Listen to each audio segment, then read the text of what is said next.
Hello tout le monde et bienvenue sur ma chaîne, La Fée Indigo. J'espère que vous allez bien. On se retrouve aujourd'hui pour une petite vidéo spéciale qui traitera donc des 12 plus 1 chakras de la 5D. Alors, c'est un point de vue qui n'est que le mien. Encore une fois, je vous invite grandement à faire vos propres recherches. Tout ce que je vais vous livrer ici, c'est un travail qui m'a pris 6 mois. Comme on ne peut parler que de ce que l'on connaît, j'ai vraiment médité, j'ai créé des dessins très particuliers sur ces 12 plus 1 chakras que je vais vous expliquer juste après cette courte introduction. Et du coup, ce sont mes visions, ce sont mes réflexions, ce sont mes interprétations. Si ça vous convient et que ça vibre en vous et que vous y trouvez une résonance, franchement, c'est tout ce qui m'importe. Si ça peut vous aider, moi, mon travail est accompli, même si c'est juste une personne. Après, c'est mon point de vue, encore une fois. Donc, n'hésitez pas à aller bouquiner et chercher vous-même. En tout cas, ce que je vous livre ici, c'est ma vision de la chose, comment moi, je l'ai donc comprise et digérée, en gros. Bon, allez, trêve de bavardage, passons tout de suite à la suite. Alors, je reviens sur ce dessin que j'avais fait. Alors, ceux-ci sont un peu simplistes et rudimentaires, veuillez m'en excuser, mais c'est le plus simple et le plus compréhensible. Mais donc, j'avais expliqué dans une vidéo précédente qui s'intitulait, je pense, comment augmenter son taux vibratoire avec la magie sexuelle d'Isis et les alchimies d'Horus, où je vous parlais donc juste des 7 chakras, des 8 en fait ici, parce que j'avais rajouté le nombril, qui sont les chakras que l'on connaît tous. D'accord? Maintenant, je passe au suivant. Tada! Voilà les 12 plus 1 chakras que moi j'ai conscientisé et dont j'ai fait les recherches ensuite. Donc, pour moi, du coup, on va les nommer, d'accord? Il y a l'étoile de la Terre, qui se situe 15 centimètres sous les pieds et qui permet donc la connexion avec l'intra-terre. Il y a le chakra racine, le chakra sacré, le chakra du nombril, le chakra du plexus solaire, le chakra du cœur, le chakra de la gorge. Et puis alors, on a le chakra causal. Alors, j'avais lu plein d'écrits qui en parlaient. Hein, c'est un peu... le causal, c'est celui qui prend toutes les couleurs. C'est un peu celui que l'on voit en premier quand on distingue une aura. Hein, c'est par là que passent les sentiments. Et en fait, chaque fois, il était à une place différente. Donc, j'en ai déduit, moi, qui bouge. Il n'est pas statique et il n'est pas à l'intérieur du corps. Ensuite, on a encore le troisième œil, le coronal. Jusque-là, ça va. Puis alors, on a l'étoile de l'âme, d'accord, qui, elle, se situe 15 centimètres au-dessus du crâne, au-dessus du coronal. Ces deux-là, en fait, l'étoile de l'âme et l'étoile de la terre, doivent être activés ensemble. Alors, c'est pas genre, si on n'arrive pas à remplir l'un, ben, l'autre ne se remplit pas non plus, pas du tout. C'est plus comme des jauges, c'est-à-dire que lorsque l'un est prêt, eh ben, il va attendre sagement que l'autre soit arrivé à son point maximal pour pouvoir s'enclencher, d'accord? Ensuite, quand les deux sont donc activés, on peut donc joindre ce qu'on appelle la porte des étoiles. C'est le dernier chakra, c'est le 12e. Je parlerai du troisième, je ne l'ai pas mis ici, mais je parlerai du troisième, du 13e, du plus 1 en dernier, évidemment. Mais donc ici, donc, on a bien les 12 chakras. D'accord? La porte des étoiles, c'est le chakra qui permet la connexion avec le céleste. Bon, ben du coup, je vais vous les faire découvrir. Alors, ce sont des dessins que j'ai réalisés moi-même. Je me suis un peu creusé la tête pour pouvoir vous les montrer d'une certaine manière, parce qu'en fait, ici, j'ai fait des réductions. Je les ai réduits au format A4 parce qu'à la base, c'est un format A3, c'est très grand et donc c'est assez compliqué à filmer. Et donc voilà, ça c'est ma représentation du chakra de l'étoile de la Terre, donc celui qui se situe 15 centimètres sous les pieds. Alors on remarque ici qu'il y a la grille cristalline, d'accord, qui recouvre en fait, il y a deux grilles qui nous enserrent et qui parfois nous permettent pas en fait d'avoir cette connexion avec l'intra-terre. Alors les chakras, moi je les ai visualisés comme comme des centres énergétiques. Ici il y a les différentes couches de terre évidemment, qui vont ensuite, comme des synapses, comme dans le cerveau, hein, les liens qui relient les neurones et qui font passer l'information, eh bien, ils vont se rejoindre. C'est pas un tube pour moi, c'est vraiment plein de petites jonctions. Donc voici pour l'étoile de la Terre. Sa couleur est plutôt le brun, hein, le noir, le bordeaux, tout ce qui a trait vraiment à la couleur de la Terre. Et pour moi, c'est vraiment le cœur vivant. D'accord? C'est pour ça que j'ai dessiné un beau cœur dans un œuf. Suivant. Ensuite, on passe au chakra racine. Celui-là, vous le connaissez. Il se situe à l'endroit du périnée, donc vraiment en dessous. Là où on fait pipi pour les filles, un peu plus bas. Hein, là où on fait les enfants plutôt. Enfin, on les expulse. Surtout. Tout le monde s'en souvient. Pour moi, c'est comme une rose qui éclot.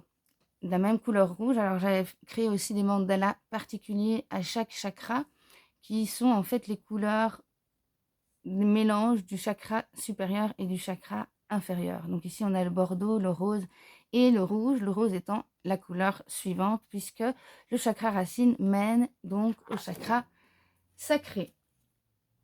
Le chakra sacré, je l'ai représenté comme une fleur de lotus qui darde ses rayons. C'est le siège de la créativité. Donc, une fois que l'idée a pris corps, par exemple, dans le chakra racine, eh bien, alors il peut commencer à prendre vie dans le chakra sacré qui va envoyer l'énergétique et les pulsions vers le chakra suivant, qui est le chakra du nombril. Donc, c'est pour ça que j'ai continué les volutes. Les volutes, elles permettent en fait de mettre le chakra du nombril en action. D'accord? Le orange, c'est une couleur qui est joyeuse, explosive, qui est gaie. Et tout ce qu'elle aura pris, en fait, c'est pour ça ici qu'il y a un trait, tout ce qu'elle aura chargé et pris va ensuite être envoyé vers le chakra du plexus solaire, qui est le chakra de l'expression. Pourquoi j'ai fait cette distinction entre les deux? C'est parce que on arrive vraiment au centre du corps. Et c'est là où on passe au suivant. Donc ça, ceci est le chakra solaire. Donc en fait, si vous voyez bien, l'énergie se transforme. Je l'ai bien signifié ici. Elle se transforme pour pouvoir justement être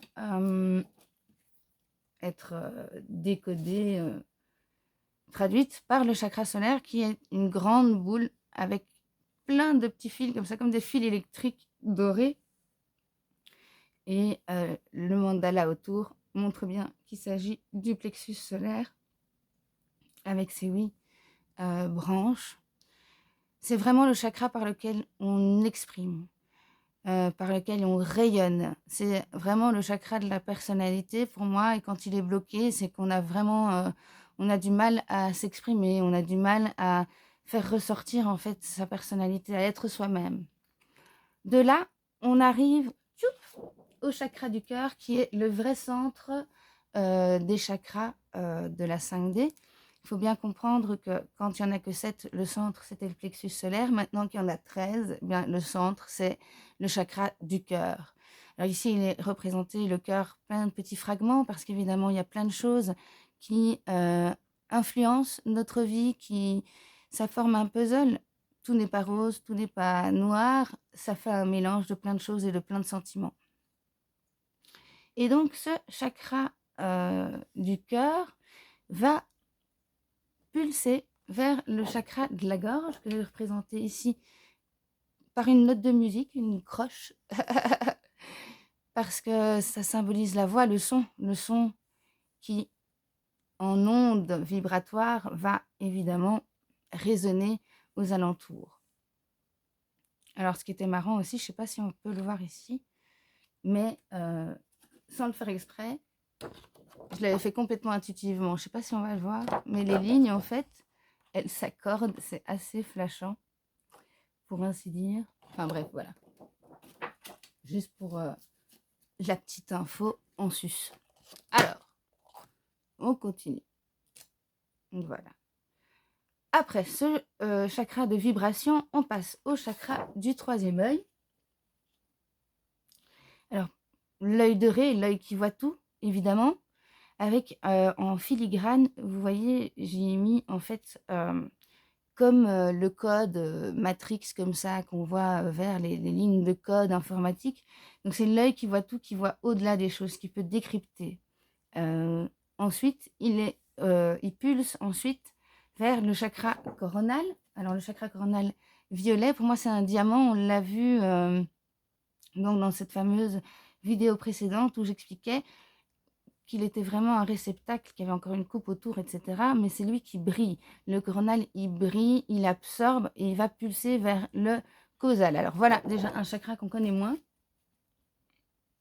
Alors le causal, comme il se trouvait partout dans les descriptions et nulle part en même temps, eh bien, je l'ai divisé en autant de chakras qu'il y avait avec toutes les couleurs. Parce que, en fait, c'est celui qui est changeant. Le causal, c'est celui-là que transparaît toutes nos émotions. Il va changer de couleur régulièrement selon, en fait, nos pensées et nos émotions. Et donc, avant, on était au chakra coronal. Je vais le reprendre parce que c'était important. Et vous voyez, en fait, que la couleur commence à changer. Ici, quand on a réalisé, en fait, la connexion avec tous les chakras, on pulse de la lumière argentée. Ensuite, ici, du causal, on va pulser de la lumière bronze qui va nous mener, en fait, à l'étoile de l'âme. Alors, l'étoile de l'âme, elle a 8 branches aussi, c'est assez important. 7 branches, pardon, c'est important. Donc, de la lumière qui était arrivée au bronze, eh bien, elle va se transformer pour devenir de la lumière dorée. Alors, je ne sais pas si on voit, je vais peut-être un peu essayer de le bouger, mais en fait, en filigrane, cette fois-ci, il y a le motif de la fleur de vie qui symbolise en fait la grille cristalline qui se trouve donc au-dessus. Donc, il y avait la grille cristalline, la grille du bas, et il y a la grille cristalline que moi, je perçois comme ayant un motif de fleur de vie qui protège ou pas, hein. Ça, les avis divergent, on y reviendra peut-être dans une autre vidéo. Mais de là, en fait, quand on a réalisé, donc avec l'étoile de la Terre, je vous avais dit la connexion, on va pulser alors une lumière dorée. Et cette lumière dorée va nous mener à la porte des étoiles, qui pour moi est un triangle parce qu'il va vraiment pointer son sommet. Et ensuite, il va se défracter dans toutes les couleurs que lui amènent les chakras. Et c'est alors qu'on arrive dans les terres et où se trouve le 13e, le plus 1. En fait, chez nous, c'est 6 plus 1 aussi, hein, ça fait 7. Et donc, on est dans le 12 plus 1 qui fait 13. Il y a plein d'exemples. Hein. Marie-Madeleine serait le 13e apôtre. Donc ça fait 12 plus 1. La fleur de vie, le motif de la fleur de vie est composé de 12 fleurs de vie avec une au centre. Donc ça fait aussi 12 plus 1. On a 12 plus 1 chakra. Apparemment 12 plus 1 brin d'ADN fois 2, ce qui nous fait 24 connus, plus 2 dans les terres, etc., etc. On peut multiplier les exemples. Tout va vraiment à 12 plus 1. Encore une fois, les signes du zodiaque, maintenant on a le serpentaire qui s'est rajouté, ça fait de nouveau 12 plus 1. On sent qu'on a ce changement de paradigme. Et en fait, le 13e chakra que je n'avais pas représenté sur la feuille de base, c'est le décodeur. Donc vous voyez ici, c'est comme la porte des étoiles, hein, ça m'a un peu été inspiré par Stargate, mais il y a tous les chakras qui sont représentés. Et quand on a réussi en fait à les aligner tous et à être au centre, on a accès au décodeur. Alors ici, on est dans une forme qu'on appelle le dodécaèdre. Il a 12 faces qui sont chacune formées de 5 côtés. 5 côtés, pourquoi? Parce qu'on arrive à 5 éléments. À l'air, l'eau, la terre et le feu se rajoutent l'éther. Et en fait, la lumière est porteuse d'informations. Ce sont des clés quantiques, d'accord, qu'il faut imaginer à l'intérieur du dodécaèdre pour les activer. C'est ça, la clé de l'activation des clés quantiques. À chaque fois, on se dit il faut juste les visualiser et autres. Non, il faut les visualiser après avoir fait une méditation de reconnexion de tous les chakras et les visualiser à l'intérieur du dodécaèdre pour pouvoir avoir un retour et avoir un encodage de lumière. J'espère que cette vidéo vous a plu. J'espère avoir été suffisamment exhaustive et pas avoir été trop longue non plus. N'hésitez pas à me poser des questions dans les commentaires si vous désirez plus d'informations. Il me reste à vous souhaiter une très bonne journée. Je vous fais plein de gros bisous et je vous dis à bientôt.